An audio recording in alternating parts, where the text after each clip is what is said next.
জীবনের 3 মন্ত্র।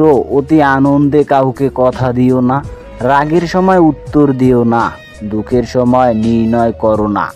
ধীরে চলো শান্তি পাবে, অহংকার ছাড়ো মুক্তি পাবে।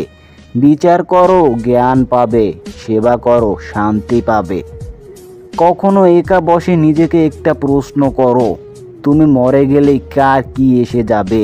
যাদের এসে যাবে তাদের খেয়াল রাখো, বাকি সবাইকে তুমি ছেড়ে দাও। নীরবতা। ব্যক্তি তখনই নীরব হয়ে যায় যখন অশান্তি আর টেনশন তার মনে আঘাত করে। একটি ঝড়ো হাওয়া জানে কতটা হাওয়া প্রয়োগ করলে একটি গাছকে মাটি থেকে উপড়ে ফেলা যায়।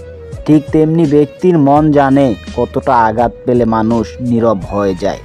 একজন ব্যক্তি যখন নীরব উদাসীন হয়, শান্ত চোখে তাকিয়ে একটি দীর্ঘশ্বাস ফেলে, না জানি ততই কষ্টই না তা ওই ব্যক্তির মনে। নীরবতা ব্যক্তিকে রাগী করে তোলে, নীরবতা ব্যক্তির মুখের হাসিকে বিলুপ্ত করে দেয়, নীরবতা ব্যক্তির চোখ দুটোকে পানি শূন্য করে দেয়। নীরব ব্যক্তি সব সময় একটি হাত খোঁজে, যে হাত সব সময় তার পাশে থাকবে। একটি মুখ খোঁজে, যে মুখটা তাকে সব সময় সান্ত্বনা দেবে। বিবেক দিয়ে কাউকে বিশ্বাস করলে সেটা হয় বিশ্বাস, আর আবেগ দিয়ে করলে সেটা হবে অন্ধবিশ্বাস। বিশ্বাস ভেঙে গেলে মানুষ খুব কষ্ট পায়, কিন্তু অন্ধবিশ্বাস ভেঙে গেলে মানুষ অবাক হয়ে যায়।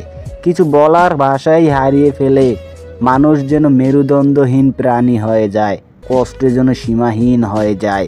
গোলাপের সৌন্দর্যের প্রশংসা করার আগে তার যন্ত্রণাদায়ক কাটার ব্যাপারেও যেমন ভাবা উচিত, ঠিক তেমনি কাউকে বিশ্বাস করার আগেও বিশ্বাস ভাঙার পরিণাম কী হবে সে ব্যাপারেও ভাবা উচিত, না হয় পরে পস্তাতে হবে।